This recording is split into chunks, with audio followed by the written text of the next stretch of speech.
దాదాపుగా 1,05,00,000 మందికి పొదుపు సంఘాల అక్క చెల్లెమ్మలకు మంచి జరిగిస్తూ వారి కష్టాలనే మా కష్టాలుగా భావిస్తూ ఇచ్చిన ఏ మాట తప్పకుండా అన్ని రకాలుగా వాళ్ళకు అండగా ఉంటూ ఆసరాతో తోడుగా ఉన్నాం,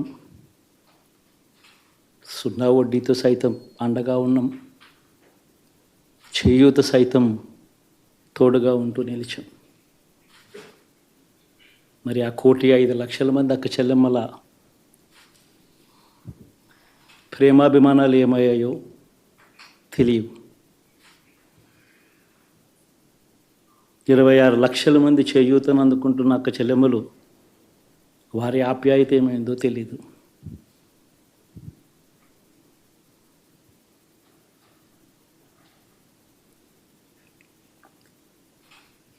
పిల్లల చదువుల కోసం ఏ తల్లి ఏ తండ్రి ఇబ్బంది పడకూడదు అని మొట్టమొదటిసారిగా పూర్తి ఫీజులు ఇస్తూ తీసుకొచ్చి అందగా నిలిచాం.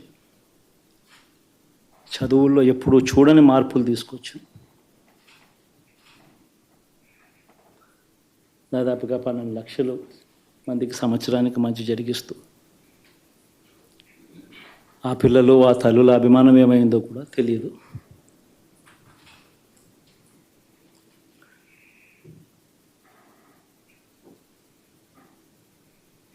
దాదాపుగా 54 లక్షల మంది రైతన్నలకు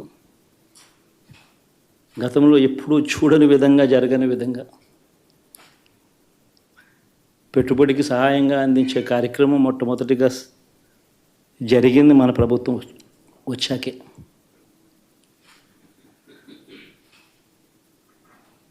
మరి అంతగా రైతన్నలకు తోడుగా ఉంటూ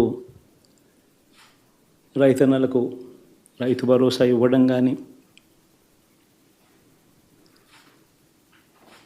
సమయానికే వారికి ఇన్పుట్ సబ్సిడీ ఎప్పుడు జరగని విధంగా సీజన్ ముగిసేలోగానే ఇచ్చే కార్యక్రమం కానీ, ఉచిత ఇన్సూరెన్స్ కానీ, పగటిపూట 9 గంటలు ఇచ్చే కార్యక్రమం కానీ,